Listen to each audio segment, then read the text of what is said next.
Bonjour. En général, mes interventions portent sur l'économie ou le social. Et puis, j'ai traité Chine-Russe, c'est-à-dire qu'est-ce qui se passe au niveau de la Russie. J'avais commencé, je crois, en janvier ou en décembre, janvier 22 ou décembre 21.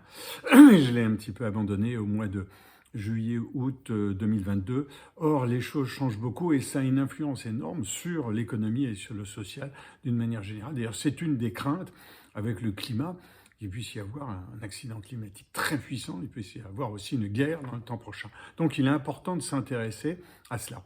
Et j'en étais, je crois au mois d'août de l'an dernier, à ce que j'avais appelé Chine-Russe, saison 2, épisode 1, la nouvelle guerre des étoiles de Ronald Reagan et signé Joe Biden. Donc, j'avais mis saison 2 parce qu'on était passé sur une dimension un petit peu différente avec l'importance prise par la pression chinoise en particulier sur Taïwan.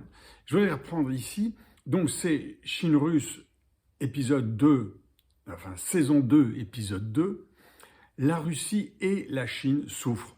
Alors souffrent. Donc, je vais y venir sur la Russie et ensuite sur la Chine en 3 points très très brefs. Le premier sur la Russie. Le ton militaire monte de toute manière et on arrive à des positions qui sont figées avant l'hiver en ce moment. La sortie de l'hiver risque d'être violente. D'une part, la Russie veut démontrer sa puissance.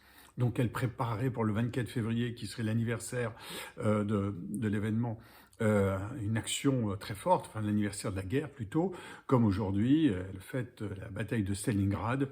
En grande pompe, on est le 2 février 23.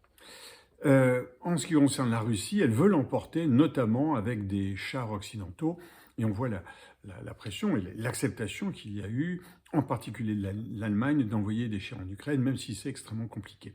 On a une guerre très forte qui s'annonce, et avec potentiellement des dangers puissants, cette fin du mois de février, peut-être déjà dans 3 semaines, ou au mois de mars, à la sortie du printemps. On en est en fait aujourd'hui au point que j'annonçais en mars 22, je l'annonçais, là, il y aura une stagnation de cette guerre avec une occupation de l'Ukraine de l'ordre de 20%, l'occupation par la Russie de l'Ukraine de l'ordre de 20%, ce qu'on a sur la Crimée, la partie du Donbass et du sud du Dniepr, qui sont occupés. Bon, ça va stagner malgré la bonne volonté, la puissance de conviction de Zelensky. Bien, on ne sait pas trop où on en sera, mais c'est un petit peu ça qui va se passer. Il faut attendre la semaine qui vient, mais il ne serait pas étonnant que les choses, à un moment, stagnent.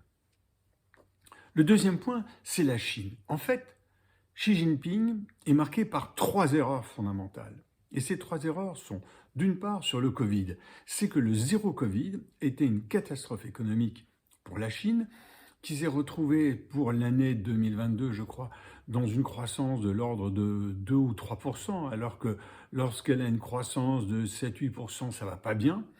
Lorsque c'est inférieur à 10%, ceci dit, quand on est la deuxième puissance mondiale et quand on est à 8% de croissance, c'est quand même gigantesque.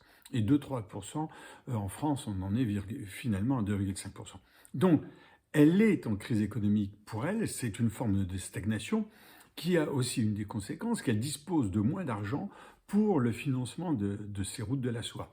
Les routes de la soie, il ne faut surtout pas les négliger, ce n'est pas des routes, ça peut être des voies maritimes, ça peut être des trains, c'est tout ce qu'on veut, et en fait qui traversent l'Europe occidentale, l'Europe orientale jusqu'à l'Europe occidentale, jusqu'à Athènes, dont elle a acheté le port, et plusieurs pays européens, et puis ça traverse l'Afrique, la corne de l'Afrique, la Chine a quasiment colonisé, et qui se retrouve à Alger. Vous savez que la Chine est quand même le premier ou deuxième partenaire économique de l'Algérie, la France est en 4e position aujourd'hui. Bon, donc ça, c'est une chose importante. Le zéro Covid a cassé l'élan sur les routes de la soie. Le deuxième, il est social. Le zéro Covid, les Chinois ont regardé la Coupe du Monde de foot, ils sont très fans de foot, je ne sais pas trop pourquoi, mais bon, ils sont fans de foot, ils ont regardé, ils ont vu que personne n'avait de masque. Et pourquoi nous, en Chine, on a des masques et en plus on est dans une position zéro Covid, c'est-à-dire qu'on n'a même pas le droit de sortir devant notre immeuble, il y a quasiment des gardes armés devant l'immeuble.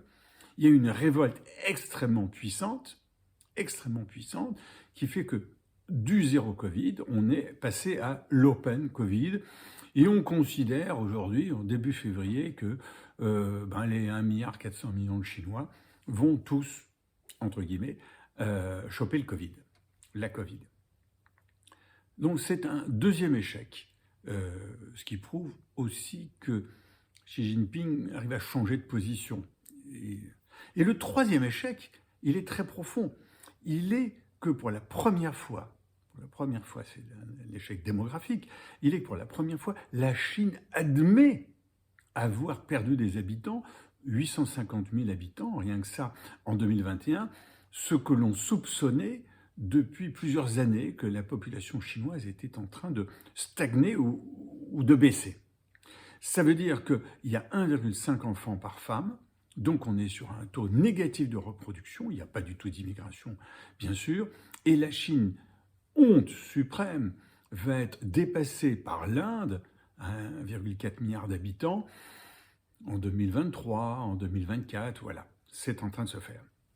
Donc des gros échecs pour Xi Jinping, il va s'en remettre, mais il y a un fondement dans ce pays.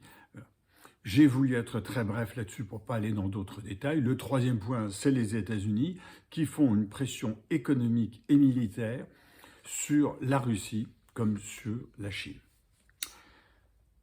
Tout ça, ça a des conséquences pour nous dans notre fourniture de matières premières, qui soient les énergies d'origine pétrolière, les énergies carbonées, les matériaux, ça a des conséquences pour nous, pour les voitures électriques, etc. Mais tout ça, c'est un autre sujet et je l'ai déjà traité par ailleurs. Je repars en plongée. À bientôt.